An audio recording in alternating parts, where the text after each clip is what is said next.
Here's your dinner. Bread and water. That's all you get, Claire sneered, sliding the pitiful tray onto Celine's table, while others dined on lamb and wine. Passengers stifled laughter, some filming, unaware that the black woman they mocked could end not only their flight but the entire crew's careers with a single decision. Business class stretched in quiet luxury, wide leather seats, the color of cream-polished tray tables folded at the armrests, the faint scent of roasted lamb and warm bread wafting from the galley. Everything about this space was meant to whisper exclusivity, comfort, privilege. For most passengers, it did. For one passenger, it became a stage for something else. Dr. Celine Walker sat in seat 3, a posture straight but not rigid. 39 years old, she carried herself with an ease that came from decades of having to prove she belonged in rooms where her face and her voice were the minority. Her buzz-cut hair, sharp features, and Cartier watch caught the light each time she adjusted her glass of water. She looked like calm composure itself, but that was only what the untrained eye could see. Across the aisle, the first round of meals arrived. A man in a gray tailored suit chuckled as a flight attendant placed before him a silver tray layered with roasted lamb golden potatoes in a spring rig of rosemary.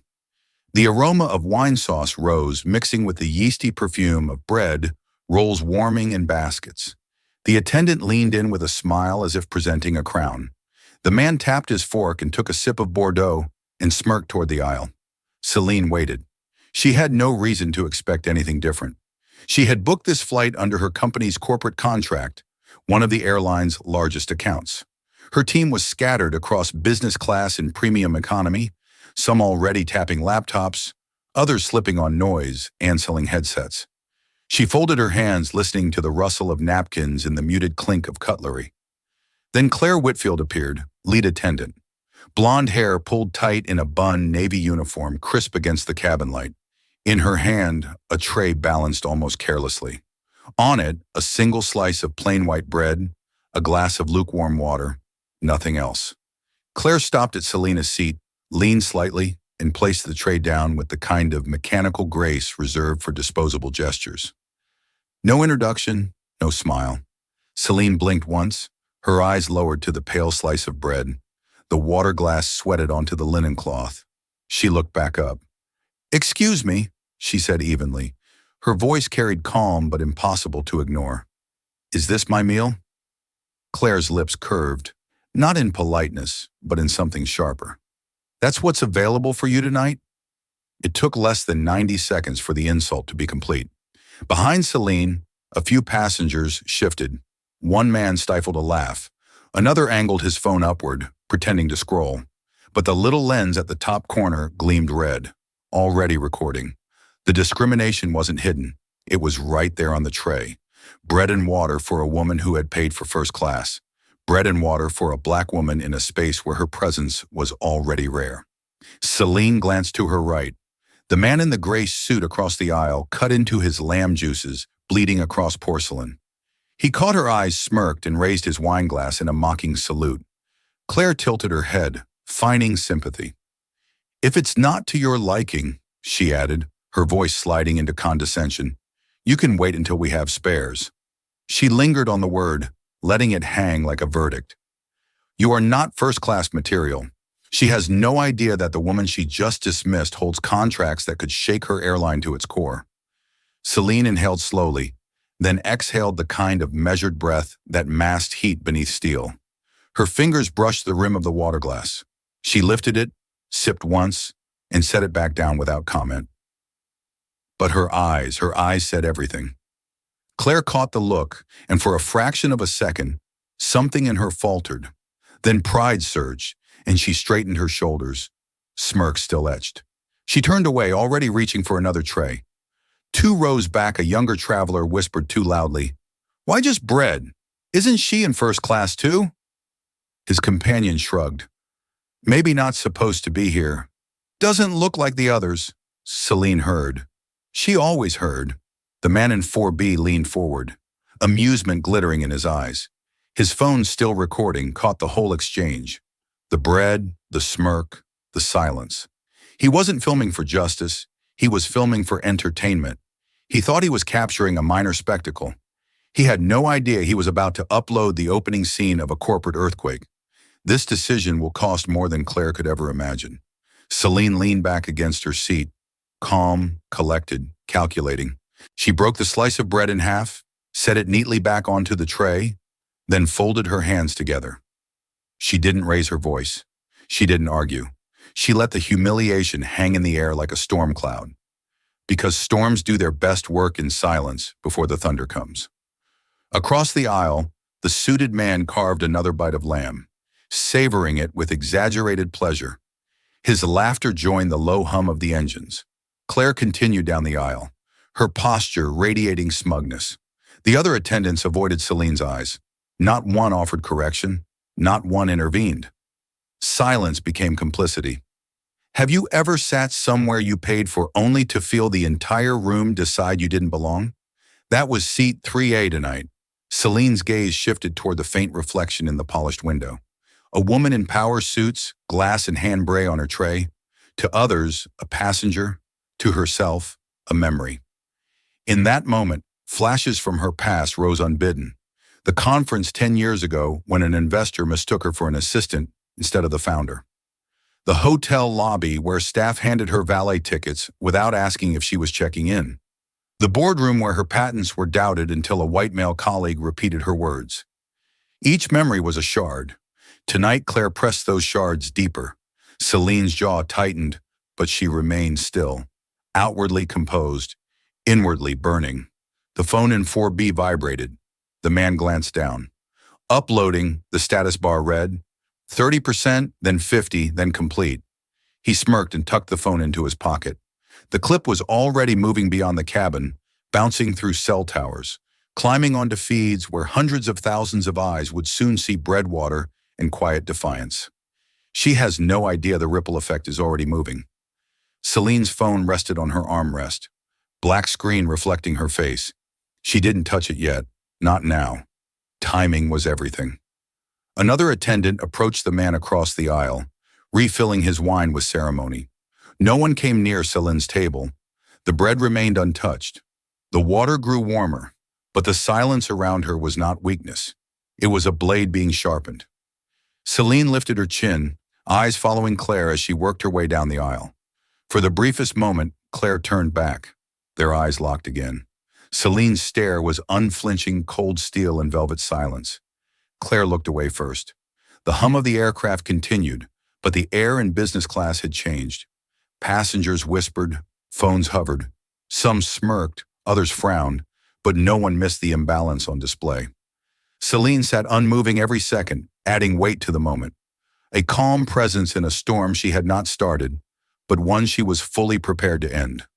And as the bread sat untouched on her tray, the world beyond this cabin had already begun to stir.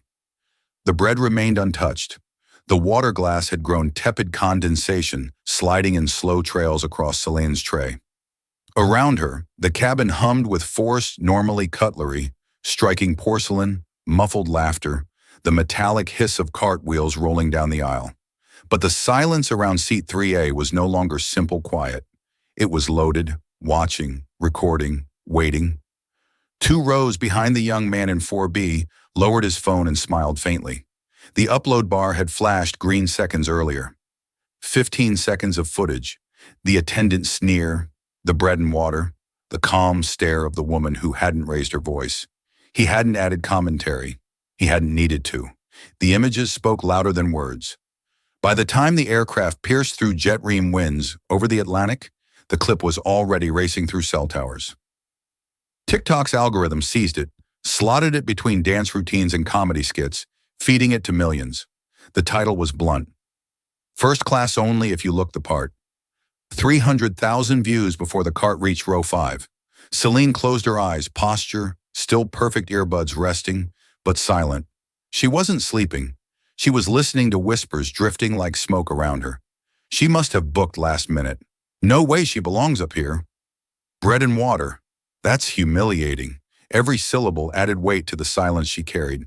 She has no idea her quiet defiance has already become a rallying cry online. Across the aisle, the man in the gray suit carved into lamb with theatrical flair wine swirling in his glass. He smirked each time his fork scraped against porcelain, as though the sound itself was another layer of insult. Behind Celine, another passenger muttered too loudly, "She'll complain when we land. People like that always want something free." His companion chuckled. Celine's eyelids lifted. She turned her head slightly, gaze sweeping across the cabin, calm, controlled. But the weight of it made one attendant avert her eyes instantly. Claire returned to collect trays. She stopped at Selena's seat, lifted the untouched bread and muttered under her breath, "Wasteful." She didn't look at Celine when she said it. She didn't need to. Celine's jaw tightened. She exhaled slowly, fingers brushing the rim of her glass. Then she placed both hands on her lap, perfectly still once more. What happens next will shock them, because the woman they think they've humiliated is about to upend far more than a single flight. On the ground, the clip had already jumped platforms. A college student in Atlanta reposted it to Twitter with 4 words, "Flying while black." Still, retweets surged. A Facebook group for frequent travelers shared it captioned, "Imagine paying thousands for this." By sunrise over New York, the clip had crossed 1 million views. Instagram influencers stitched it with their own stories of being dismissed at hotels and restaurants. Comments flooded. "This is exactly why representation matters. Unbelievable. I've flown this airline for years. Never saw anything like this. Bread and water in first class. This is 25, not 1955. Celine knew none of this yet, but the ripple was already a wave. The man in 4B grinned, scrolling through notifications, unaware he'd lit the match to a corporate firestorm. He leaned forward, whispering again, "She'll regret making a scene." His companion laughed softly. They thought she was powerless. Have you ever sat in a place you paid for, only to feel the room silently vote you out? That was seat 3A tonight in Los Angeles. A lifestyle blogger with 2 million followers opened her morning feed, saw the clip, and posted, "I know this look. I've lived this look." Dignity denied at 30,000 FPT. Within an hour, her post had 50,000 likes. On Instagram, a retired Olympian added her voice, "This isn't about food. This is about being told you don't belong." Comments poured in exactly, "Been there. Never again." The cabin of Flight 217 remained wrapped in its own artificial calm. Claire moved briskly, posture taut, smile brittle, but she noticed now eyes following her. Phones angled discreetly, attention she couldn't explain, pressing against her uniform collar. Celine opened her eyes again. She adjusted the cuff of her blouse, the Cartier bezel flashing under cabin light. Then she reached for her phone. One fingertip tapped the black glass. The screen bloomed briefly, then went dark again. To anyone else, meaningless. To her, a quiet marker of timing. In the next 60 seconds, a second clip surfaced online. A passenger had whispered bread and water in first class. Celine's calm reply, one word almost whispered, "Enough." That single word clipped and replayed racked up 200,000 views before the plane crossed Irish airspace. Commenters called it chilling, dignified, unforgettable. The personal cost of this moment wasn't hunger. It was the erosion of dignity, something Celine had defended her entire career, and now her defense was trending. By mid-morning, celebrities joined in. A Grammy-winning singer retweeted, "I felt this in my soul." An Oscar-nominated actress added, "Her silence is the loudest scream." Screens lit up across offices and homes. Hashtag surge. Mealgate hush flying while black. Hash bread and water. Claire still believed she controlled her cabin. She collected plates, refilled glasses, smiled mechanically, but each time she glanced sideways, another phone lens was pointed discreetly. She could feel the judgment, even if she didn't know why. She had no idea the world outside was already deciding her fate. The clip no longer belonged to the passengers. It had already escaped the cabin, carrying its weight into millions of feeds. This is Black Stories Unveiled, the channel where we bring hidden moments of dignity and power into the light. And what you're hearing isn't about a slice of bread or a glass of water. It's about recognition and the cost when it's denied. Back in the cabin, Celine remained composed, eyes forward. To her left, the man in gray dabbed his lips with a linen napkin, smug grin returning. Claire passed him another glass of wine with deference. He lifted it toward her as if they shared a secret victory. Celine watched unblinking. Then she returned her gaze to the dark screen of her phone. The aircraft pressed through clouds, but the real turbulence was unfolding thousands of miles below. Tweets turned into threads. Facebook posts turned into debates. A morning show anchor introduced the clip. Live, voice heavy. This isn't just bad service. This is a question of who gets to belong in spaces labeled first class. View counts ticked upward. Hundreds of thousands became millions. Celine sat in silence. The lamb scent still clung to the cabin. The bread was gone. The humiliation lingered. But for the crew of Flight 217, the countdown had already begun. The flight had been in the air for 5 hours when the calm broke. Celine had sat in silence long enough. Bread gone, water glass empty. The quiet stares she'd carried had become a storm, far louder than any protest. Phones around the cabin buzzed with notifications. Some passengers, already seeing their own cabin, mirrored back to them on tiny glowing screens. The clip had escaped. It was alive. Claire moved back up the aisle, chin raised, voice crisp as she addressed another passenger. Her eyes flicked towards Celine, then quickly away. She thought the insult was finished. She thought the quiet meant surrender. But silence was only the first move. Celine straightened in her seat. She reached forward, pressed the call button. The soft chime rang through the cabin, impossibly loud in the tense quiet. Heads turned. Claire stopped mid-step, turned sharply and approached. "Yes," she asked, her tone clipped. Celine looked up at her with unblinking calm. "I'd like to know," she said softly, "why the passenger beside me received lamb and wine, and I received bread and water." Her words weren't raised. They didn't need to be. The stillness in her tone carried a weight no volume could match. Claire's lips twitched. "Catering miscalculation," she said briskly. "It happens." Celine tilted her head, studying her. "And your decision," she asked, "was to deliver bread and water without explanation." The attendant hesitated, then hardened her expression. "You got what was available," she replied, voice steady, though her eyes betrayed a flicker of unease. The ripple effect is about to hit harder than she realizes. 2 rows back, another phone camera angled higher. This wasn't just quiet documentation now. This was confrontation. Celine folded her hands on the table. "You know that," she said, voice calm. "I've had bread and water before, but usually that was when I chose to fast, not when I paid for first class." The line cut through the cabin like a blade. A few passengers sucked in sharp breaths. Someone whispered, "Did she just but stop knowing better than to finish?" Claire stiffened. "If you're dissatisfied, you can file a complaint after landing," she said quickly, her words defensive, her posture rigid. Celine's gaze held her, not angry, not pleading, just a look that stripped away excuses. She has no idea who she's talking to. The man in the gray suit across the aisle chuckled, shaking his head. "Some people just can't be satisfied," he muttered loud enough for half the cabin to hear. Celine turned her eyes to him. No words, just a glance.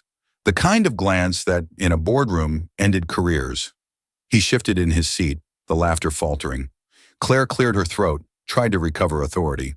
"I'll see if anything else can be arranged," she said tersely. Celine nodded once. "You do that." Claire turned away quickly, but the damage was already done. The cabin had seen, phones had recorded. Words were being typed faster than she could walk. On the ground, the confrontation hit the feeds like a second wave. The original clip had been shocking. This was seismic. A woman calmly dismantling an attendance excuse, sentence by sentence. Had Mealgate vaulted into the #1 trending slot. Within the hour, millions watched her say bread and water. "That's what I choose when I fast, not when I pay for first class." The quote alone became a banner plastered across Twitter, Threads, Instagram captions, Reddit memes. Dignity turned into a weapon sharper than anger. In the cabin, Claire returned minutes later carrying a tray. This time, lamb and potatoes. A glass of wine balanced carefully. She set it down wordlessly in front of Celine. Celine didn't touch it. She only looked at it, then back at Claire. Her voice was almost kind, but each syllable carried iron. "Do you believe this fixes it?" Claire's jaw clenched. "It's the proper meal," she replied. Celine's eyes lingered on her. "Proper meal?" She repeated softly the phrase cold and cutting. Then she leaned back, folding her arms. Keep it. The cabin fell silent. A refusal. Not from hunger, from principle. Wait until you see her final move. The man in 4B nearly dropped his phone in excitement as he captured the moment. A passenger refusing the correction, refusing to be appeased with scraps delivered late. The video spread before Claire even walked away. By the time the plane reached European airspace, morning anchors in New York were already broadcasting it live. The calm black woman in seat 3A declining lamb and wine because the insult had already been delivered. News tickers ran with it. Passenger rejects airlines attempted apology. Inside the cabin, Claire stood frozen for a second too long, her authority unraveling in silence. Then she turned sharply, heels clicking, vanishing toward the galley. Celine remained still, eyes on the untouched tray. She lifted her phone again, screen glowing briefly, a thumb pressing once before the display darkened. That was the first power hint. Not to the passengers, not even to Claire, but to the network of people beyond the cabin who received her message instantly. One executive's phone buzzed in New York, another in London. Both read the same words. Begin protocol. Celine lowered her phone, set it carefully on the armrest, and closed her eyes once more. To anyone else, she looked as if she was resting, but her silence was no longer a shield. It was a countdown. The ripple had become a wave. And Claire Whitfield, who thought she had humbled a passenger with bread and water, had just ignited the downfall of her own crew. Messages were already moving through encrypted lines, screens lighting up in boardrooms an ocean away. Executives startled awake. Deals trembled. And in seat 3A, the woman they thought they had reduced to bread and water was preparing to show the world who she really was. The question wasn't if she would reveal her power. It was when the plane crossed into European airspace cabin, lights dimmed for rest. Celine's eyes remained closed, her phone resting quietly at her side. To the crew, she looked subdued. To the outside world, she was already the center of a global storm. In New York, the airline's corporate headquarters pulsed with fluorescent light long past midnight. Screens filled a boardroom wall, each one broadcasting bad news. Hashtags surged across platforms. I'm at Malgate. Flying while black wash, breadline in first class. The trending graphs look like rockets climbing into the stratosphere. What do you mean 2 million views, barked Harrison Kell, the CEO of Continental Transair. He slammed his palm on the conference table, rattling water glasses. The head of communications adjusted her glasses nervously. Sir, it passed 2 million in the last hour. TikTok, Instagram, Twitter. It's everywhere. Fix it, Kell snapped. We're trying, but she hesitated, glancing at her screen. Reddit threads are exploding. People are posting old complaints about the same crew. There are claims this isn't the first time. The COO cut in sharply. That means it's systemic. One viral clip we could spin as a mistake, but a pattern that's lethal. Silence fell heavy across the room. This decision will cost them more than lost passengers. It will cost them the trust of partners who carry their entire future. In London, morning light crept across the glass towers of Neuralink Dynamics. The board of directors sat in urgent session cups of untouched coffee cooling at their elbows. On the screen, paused mid-frame, was the image of Celine with a tray of bread and water before her. We can't ignore this, said Anna Kararma, Neuralink CEO. Her voice was measured, but her eyes cut like steel. If that woman is who I think she has interrupted the CFO. He pushed his tablet forward, multiple cross-checks. That's Dr. Celine Walker, CEO of Walker Global Logistics. She's our primary candidate for the European expansion contract. The room froze. Every director knew the stakes. Walker Global Logistics wasn't just any company. It was the logistical spine of Neuralink's upcoming product launch, a billion-dollar medical technology project requiring flawless international distribution. Sharma's fingers drummed against the table, and she was humiliated on a partner airline publicly, virally. A younger executive whispered, if she withdraws cooperation, then the launch collapses. Sharma finished coldly. And so does the freight deal we just signed with Continental Transair. The weight of her words settled like a stone. The airline's survival wasn't just about angry customers anymore. It was about whether billion-dollar partners would still trust them. At Black Stories Unveiled, we remind our viewers these stories are never just about single moments. They are mirrors reflecting deeper systems. A tray of bread, a glass of water. They are not mistakes. They are symbols. And when symbols meet power, the consequences ripple far beyond a cabin. In the Manhattan newsroom of a major broadcast channel, anchors rehearse their lines. Coming up after the break, when read aloud, outrage in the skies. A first-class passenger served bread and water. The clip played silently behind her. Celine's calm expression frozen mid-frame. On Instagram, influencers reposted it with captions, "Dignity denied in plain sight." Mimi spread across Reddit. A loaf of bread photoshopped onto airline ads, hashtags mocking first-class dining. Celebrities joined in. A Grammy-winning singer tweeted bread and water in 2025. "Still, we see you," a film star posted on Instagram. She didn't need to yell. That look said everything. Politicians noticed. One senator posted, "Systemic bias isn't about intent, it's about impact. And the impact here is undeniable." By dawn, the airline's stock price bled red across financial tickers. Pre-market trading showed a 7% drop, billions in market value evaporating before markets even opened. The ripple effect was no longer contained. It was a tidal wave pulling entire corporations under. Meanwhile, in the cabin, Claire and her crew tried to maintain composure. They avoided seat 3A, serving other passengers quickly, smiles brittle, but whispers trailed them. Passengers leaned into each other's phones, comparing live updates to the very faces seated in front of them. "Is that her?" one muttered. "That's the woman online." Celine remained still, eyes half-lidded, watching without watching. Her phone buzzed once more. She glanced at the screen, a faint glow reflecting in her eyes. The message was brief. "Neuralink board requesting confirmation. Is it true you were on flight 217? She exhaled through her nose, calm and deliberate. Around her, no one noticed. To them, she was just another passenger scrolling. To Celine, it was confirmation her silence had reached the highest floors of global corporations. The personal cost of this moment was no longer her dignity alone. It was the stability of billion-dollar contracts and the weight of an airline's future hanging on her next move. Back at headquarters, CEO Harrison Kell buried his head in his hands. "Find her," he muttered. "Find her and fix this." The communications chief swallowed. "Sir, what if she doesn't want it fixed?" Kell looked up, face pale. For the first time that night, he realized the truth. This wasn't a customer to be appeased. This was a power they could not control. On the ground, commentators sharpened their words. One viral podcast host declared, "This isn't about service failure. This is about who companies believe deserves respect. And when the person disrespected controls contracts worth billions, it's not just bias. It's corporate suicide."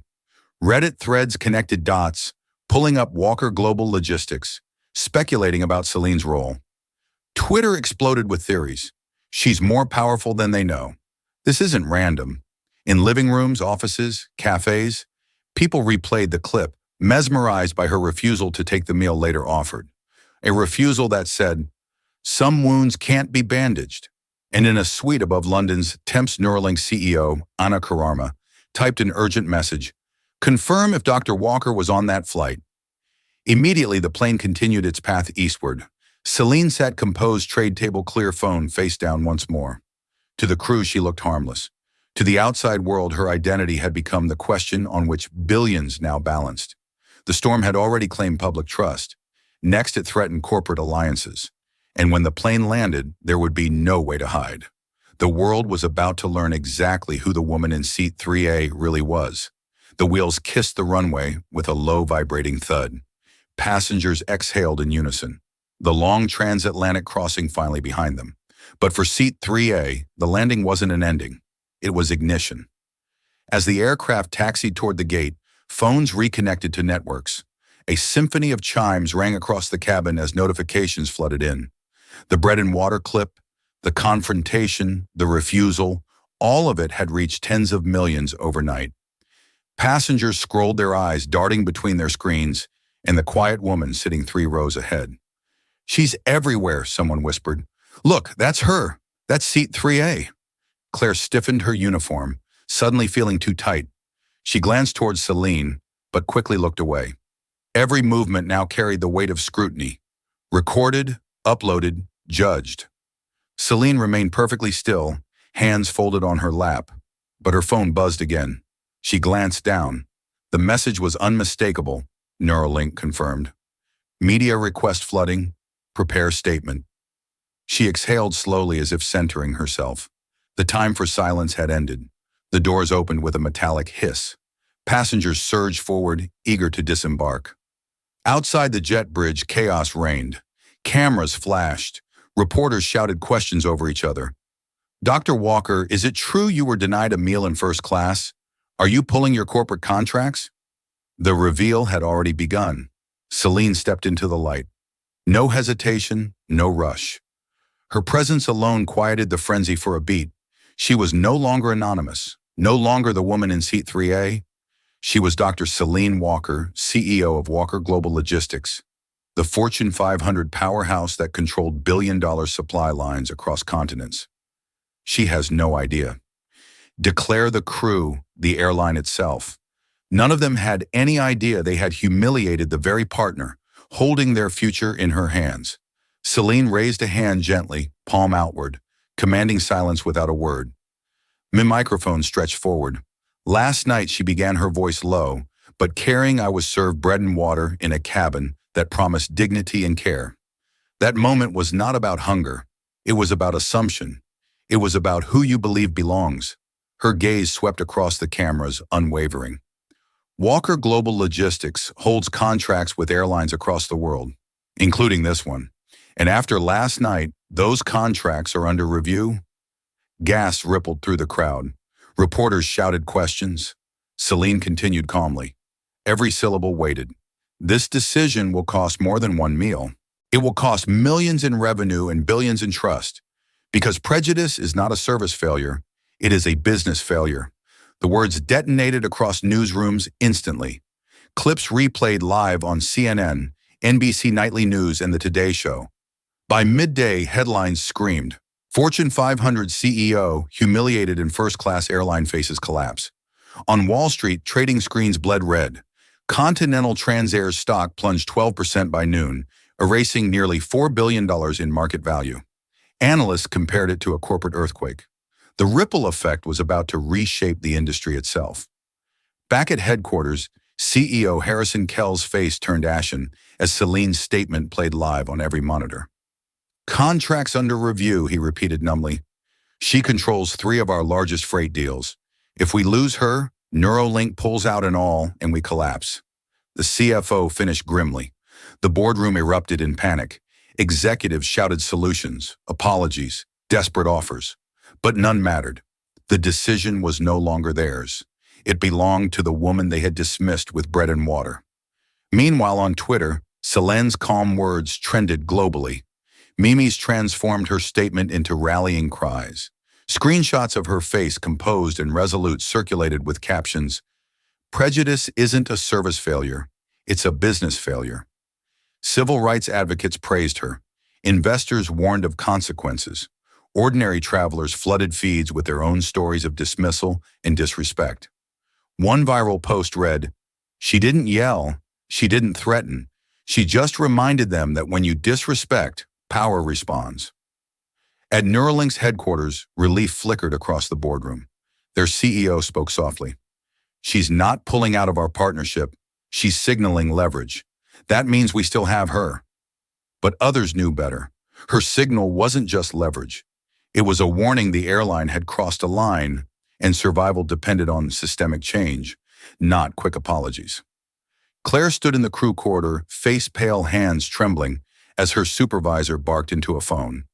Reporters were already naming her. The footage replayed endlessly. Her sneer, her dismissive tone, her words.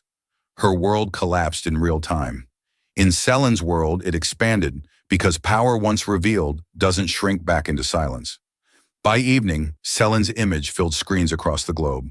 Her words echoed in boardrooms, classrooms, living rooms. She hadn't just confronted one attendant. She had forced an industry to look at itself. For her, it wasn't about revenge. It was about principle. about ensuring no passenger, not her, not anyone, would be told they didn't belong in a seat they had earned. And though the airline scrambled to contain the fire, the truth was clear. The damage was irreversible. The woman they tried to reduce to bread and water had revealed herself to be something far greater, the architect of their undoing. Celine returned to her hotel that night, slipping past cameras with her security team. In the quiet of her suite, she poured a glass of water and stood by the window, watching the city lights shimmer. Her phone buzzed with congratulations, support outrage analysis. She set it aside. For her, the work was never about noise. It was about impact. She knew what came next would be bigger. She had revealed her power. The consequences were only beginning to unfold. Wait until you see her final move. The footage of Celine's calm statement echoed around the world. By the time dusk settled over London, her words had been translated into 7 languages, plastered across breaking news banners from Sao Paulo to Seoul. The airline's attempt to manage the crisis had collapsed. Statements of apology were drowned under headlines declaring a Fortune 500 CEO humiliated in first class. Stock values continued to freefall, but the damage wasn't confined to one company. Industry analysts crowded cable news panels faces tight with urgency. This isn't an isolated incident, one declared. If it happened on this airline, passengers will assume it happens everywhere. Airline competitors scrambled. Press releases poured out, each promising zero-tolerance policies and enhanced cultural sensitivity training. Some offered free upgrades to minority customers, as if gestures could erase the shadow of what had unfolded. But gestures wouldn't be enough. This was no longer about a meal. It was about trust and who deserved it. In Washington, regulators convened an emergency hearing. Officials from the Department of Transportation and the FAA reviewed footage frame by frame, their expressions hard. One commissioner spoke bluntly. If a customer can pay thousands for first class and still be treated as less than human, we have a systemic problem. Another added, and when that customer happens to be a CEO controlling billion-dollar contracts, we see what happens when prejudice collides with power. The industry can't survive this kind of exposure without reform. The ripple effect was about to reach government halls. Class of lawyers smelled blood. Within 24 hours, 3 firms announced investigations into discriminatory patterns across major airlines. Travelers flooded hotlines with their own stories. Bread and water became a metaphor whispered across forums, a shorthand for indignity suffered but never reported. The lawsuits multiplied, each one sharpening the knife pressed to the industry's throat. At Continental Transair headquarters, executives gathered again, but the mood had shifted. There was no shouting now, just grim faces staring at numbers on screens. Billions evaporated partnerships, frozen bookings plummeting. The CFO spoke quietly. We're on the verge of insolvency. The CEO clenched his jaw. Then we cut. Cut what someone asked. Not what. Who? The announcement came by morning. Claire and her entire crew were fired, but it didn't stop there. The COO resigned under pressure. The head of customer service followed. Within 48 hours, a cascade of firings reached the vice president tier. The message was clear. Survival required blood. Across the Atlantic, Celine watched the headlines from her suite. She didn't smile. There was no triumph in her eyes, only certainty. This was bigger than one airline. It was about reshaping an industry. For Celine, this isn't just about punishment. It's about forcing a system to look at itself and admit its rot. She poured another glass of water, stared at the reflection of city lights and whispered, "They'll change or they'll collapse." Competitors felt the warning. Shares of rival airlines dipped as investors feared contamination. Some carriers announced mandatory training overnight. Others reshuffled executives to signal seriousness. One European airline offered Celine a public partnership, an initiative named Dignity in the Skies, promising transparency and oversight. Stockholders applauded. Travelers reposted their pledge with cautious hope. It was proof systemic change could no longer be optional. But change doesn't come without resistance. Industry lobbyists whispered about overreaction.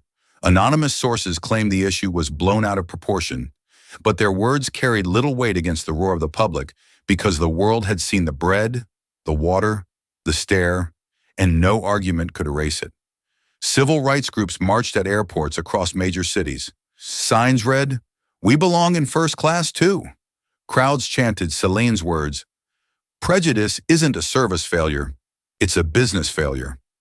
Airline unions scrambled to shield members dug, but pressure mounted. Training programs expanded. Complaint hotlines tripled capacity. For once, accountability wasn't a slogan, it was survival.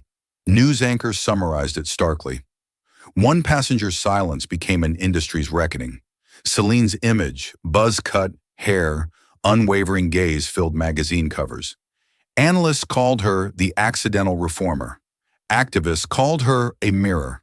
To millions, she became a reminder of resilience in the face of dismissal. But Celine herself, she carried no illusion of accident. Every move had been deliberate. Inside Neuralink's boardroom, executives adjusted their strategy. Their CEO, Anna Sharma, shook her head. "We were lucky. Dr. Walker hasn't withdrawn, but we've all seen what happens when she decides enough is enough. The airline won't survive without structural reform, and neither will we if we fail to act." The room nodded silently. Deals shifted, policies redrafted. The lesson was written in numbers. Losses, contracts. Prejudice had a price. The lawsuits moved forward. One class action claimed damages in the hundreds of millions. Regulators demanded audits of training and hiring practices. Continental Transair announced a sweeping overhaul, but analysts doubted it would save them because when dignity is stripped at 30,000 UFT, the consequences crashed down everywhere. Celine stood again at her window phone, buzzing endlessly behind her. She didn't reach for it. She knew what the headline said. She knew what contracts trembled. But she also knew something else. This wasn't the end. It was the beginning of a systemic shift, and she had forced it with nothing more than silence, principle, and the refusal to be appeased. The personal cost of this moment would ripple through her life too. But she accepted it because change is never free, and the industry had just learned its price. By the week's end, a journalist summed it up in one chilling line. "This isn't the story of a meal gone wrong. It's the story of an empire forced to reckon with the prejudice it once believed was invisible." The storm no longer belonged to Celine alone. It had turned with merciless force toward those who had believed they were untouchable in the aisles of a plane. Claire Whitfield sat in her apartment, blinds drawn against the morning sun. Her phone would not stop buzzing. Messages stacked endlessly, some from friends, some from strangers, all demanding answers she could not give. Clips replayed across every network. Her sneer, her words, her tray of bread and water. She muted the television, but silence was worse. In her mind, the sound echoed. "That's what's available for you tonight." It wasn't just her job, it was her name. The airline's official announcement came at noon. Effective immediately, the crew of Flight 217 has been terminated following violations of professional standards. The statement was brief, cold, and final. But justice didn't stop at termination. Passengers from other flights stepped forward with their own stories. Emails surfaced written in Claire's clipped tone, dismissing complaints. Former colleagues admitted she carried herself like a ruler of the aisle, untouchable in her uniform. The public devoured every revelation. "This isn't just one mistake," one commentator said on a primetime panel. "It's a pattern of contempt, and it finally collided with someone powerful enough to expose it." Claire tried to vanish from sight, but the internet has no shadows deep enough. Paparazzi camped outside her building. Talk shows dissected her career. Memes spread faster than apologies. Her face photoshopped onto bread packages, her name trending as a punchline. The humiliation was complete. She has no idea what it feels like to be on the other side of public judgment. Until now, the ripple stretched to her family. Her husband declined interviews. Her children shielded from cameras at school. Former allies turned away. Support dissolved. In her isolation, Claire realized the truth. She had become a warning, not a worker. Justice had found her, not in court, not in prison, but in the collapse of everything she had built her identity upon. At Black Stories Unveiled, we don't tell these stories to celebrate destruction. We tell them because justice, when it comes, forces us to ask what it really means. Was Claw's fall punishment, or was it consequence? And how many others like her exist hidden behind uniforms, believing their small power protects them? These are the questions millions debated as the cameras turned not just on Celine, but on the system itself. On late-night television, the debate raged. One host replayed the clip of Celine refusing the lamb and wine, then cut to the announcement of Claire's termination. Viewers, he said, was this justice or was it too far? Phones lit up across the nation as audiences weighed in. Some argued Claire deserved nothing less than public disgrace. Others insisted no single person should bear the weight of an industry's sins. But no one denied the magnitude. Justice had been served, and it was messy, public, and unforgettable. Celine watched none of it. She was already focused on what came next. For her, justice wasn't spectacle. It was structure. It was ensuring that Claire's fate wasn't an isolated story, but a warning that reshaped the entire landscape. Because justice for one flight meant nothing if the skies themselves didn't change. By the end of the week, Claire's license was revoked. No airline would touch her application. Her career in the skies ended with a single tray. The rest of the crew scattered, some silent, some bitter, but all branded by the same stain. Talk show hosts summed it up in one line. They thought they held authority over one passenger. Now they carry the consequences for an entire industry's arrogance. The justice was personal, undeniable, and final. But the world was still left with a question. Was this enough? The downfall of one flight crew had become a lesson for the entire industry. But the world was not finished, and the storm refused to settle. It spread like wildfire across continents and into the highest corridors of power. By the second week, the headlines had shifted, no longer speaking only of humiliation or contracts or stock crashes, but of reform, of hearings of global change. In Washington, lawmakers convened with unusual urgency, pressing airline executives under oath, replaying the footage for the 10th time until the image of bread and water on a silver tray burned into every screen in the chamber. If a Fortune 500 CEO can be treated this way, one senator demanded, what chance does an ordinary passenger have? There was no answer, only silence that revealed its own guilt. In Brussels, the European Commission declared a sweeping initiative, mandatory audits for every carrier operating within the bloc. An unprecedented move. The commissioner's voice steely as she declared, passenger dignity is passenger safety, and safety is not negotiable. In Montreal, flags of over 100 nations lined the chamber of the International Civil Aviation Organization as delegates convened an emergency summit. The bread and water clip appeared on a massive screen, Celine's calm face visible to all. A delegate from Africa rose slowly and said, for decades, our travelers have been treated as second-class citizens in first-class cabins. Today, the world has seen what we have lived. The hall erupted in somber applause, the sound echoing like a verdict. Across Asia, governments moved swiftly. In Tokyo, Seoul, and Singapore, transportation ministers declared investigations into contracts, each announcing publicly, we will not allow humiliation at altitude. The ripple was global, and it was irreversible. But the halls of government were not the only spaces where the shockwave landed. At an Atlanta church, the pastor lifted his tablet mid-sermon, showing Celine's quiet refusal. She did not need to raise her voice, he told his congregation. Her dignity thundered louder than rage, and the world carried her silence into every household. The congregation stood as one, clapping, some with tears in their eyes. In London, office workers gathered over sandwiches and tea, their chatter filled with speculation. Would you forgive if it were you? One asked. Never, another insisted. If she forgives, nothing changes. A third voice wavered. But if no one forgives, then how do we ever move on?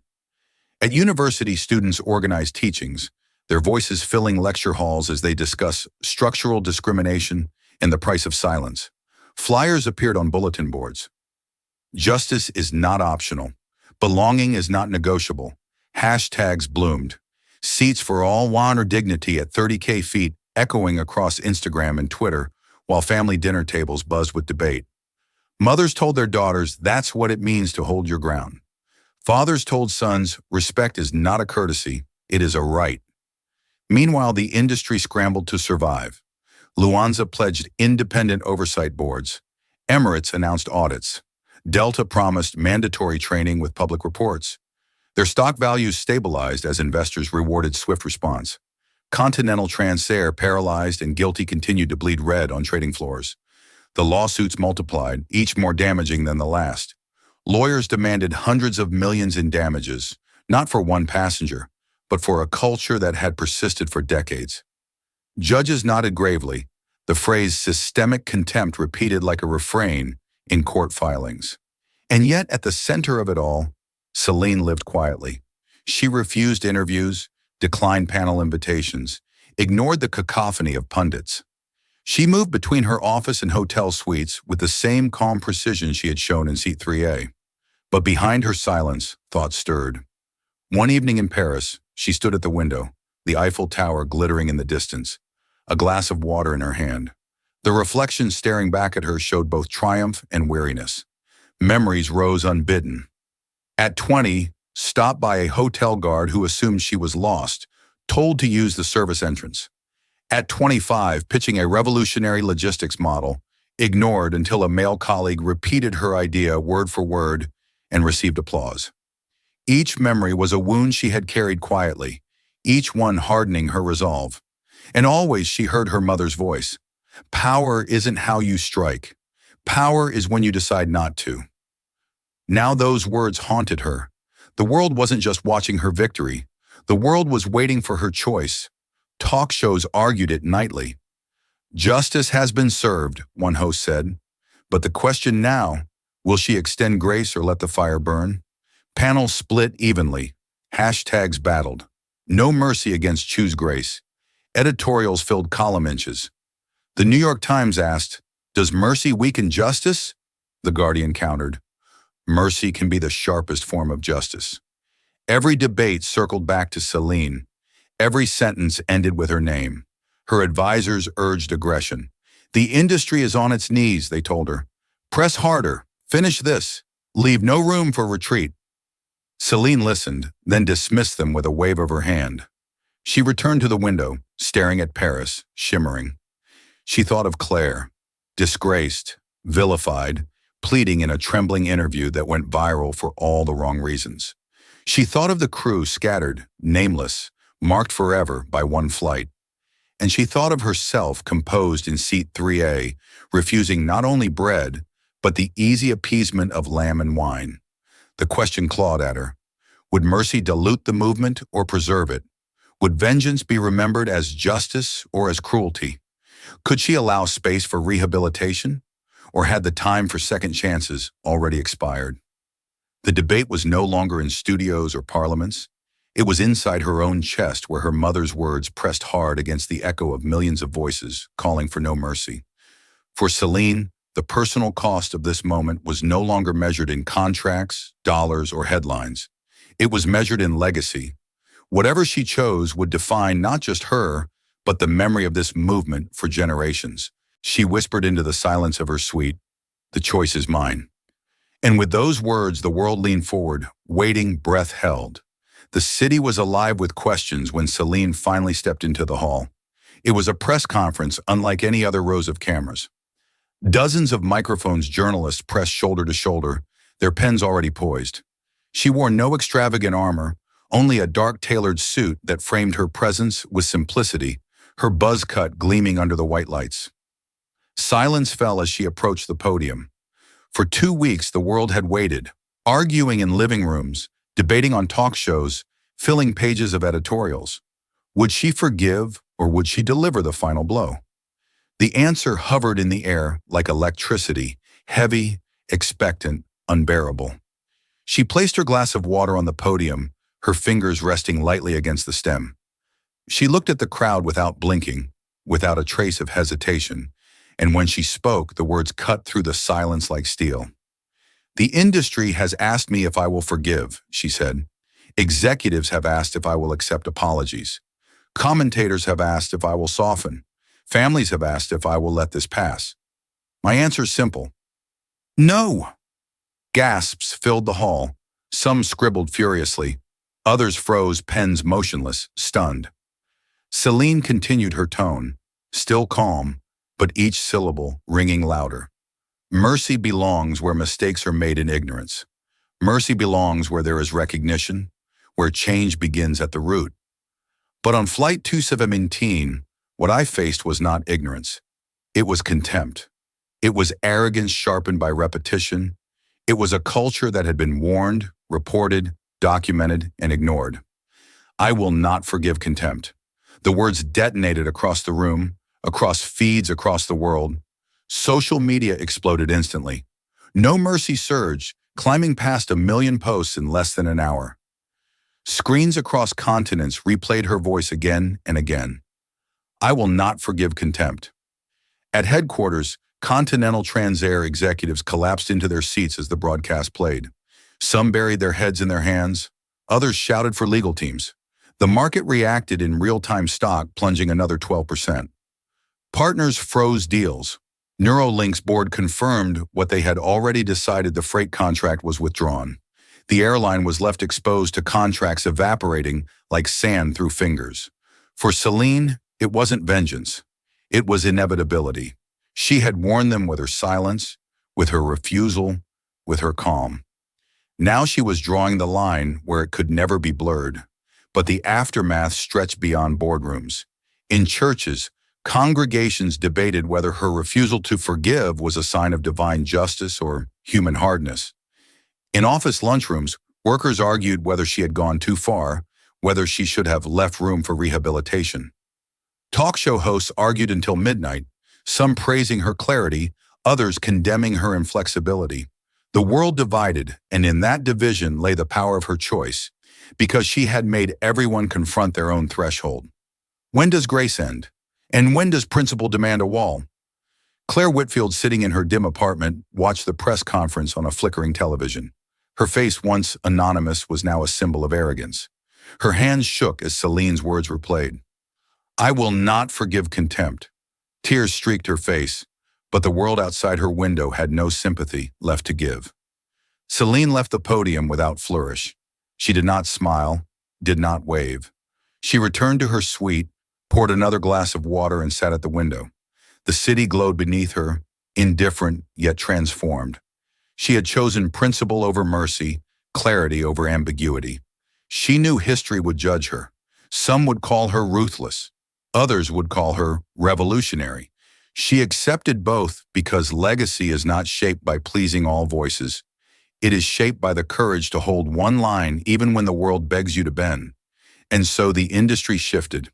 Airlines across continents adopted stricter policies, not because they wanted to, but because they feared the cost of another Celine Walker. Government oversight deepened. Lawsuits multiplied. Careers ended. But beneath the rubble of old practices, something new began to take root. Passengers believed, perhaps for the first time, that dignity could no longer be denied without consequence. Here at Black Stories Unveiled, we do not tell you what to think. We bring you the story and we leave the question with you. Celine Walker chose not to forgive. She chose clarity, finality, consequence. Was she right, or was grace the higher road that is for you to decide? We tell these stories because they force us to look at ourselves, to measure our values against the fire of real choices.